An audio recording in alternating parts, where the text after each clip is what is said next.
Good morning. Welcome again to Morning Devotions. Thank you again so much for our time together. It has been a busy week at COP, and what a blessing to be able to impart to the pastors and church leaders of so many other churches. It has been such a pleasure. Thank all of you who attended. Thank you for allowing us to be a part of your life. Tremendous miracles of healing last night in the services, and we're looking forward to tonight and all weekend. Cancer healed, breast cancer healed, arthritis and knees healed. Ears that have been closed open. I mean, it's just been a beautiful, beautiful time. You just sat there last night rejoicing in the goodness of God. We'll look forward to seeing you tonight at 6 and in all the services this weekend. Right now, let's go back to the book of Titus, chapter 1. Paul says in verse 10, "For there are many rebellious people, mere talkers and deceivers, especially those of the circumcision group.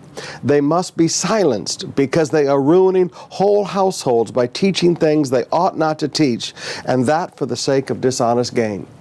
Now, I want you to notice that Paul continues to have to deal with the leaven of the Pharisees. Jesus warned the disciples, beware the leaven or the teaching of the Pharisees.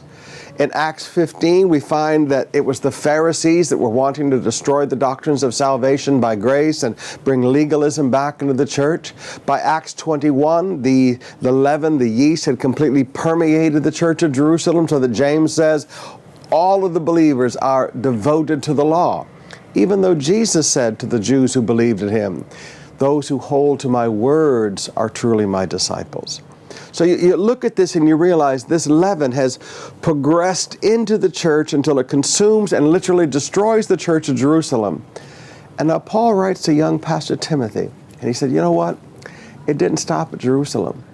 This yeast of the Pharisees is into the middle of the Gentile churches also. So son, understand, these people are rebellious, they're deceivers, they must be silenced, and the reason they must be silenced is because they are ruining whole households.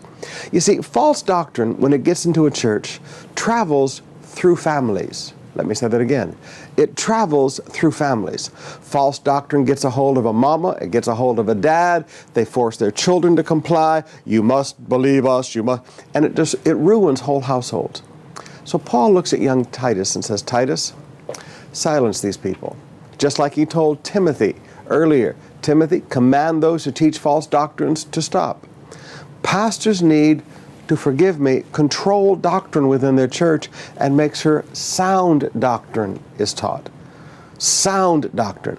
Now, we're always going to disagree on things, okay? Please, we understand that.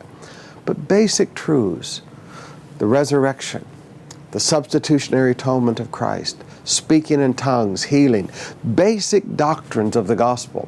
These are things that we need to challenge people to believe in. And those who want to teach other things in our churches, we should tell them, why don't you go someplace else and be happy? Don't let them come in and go family to family and ruin families.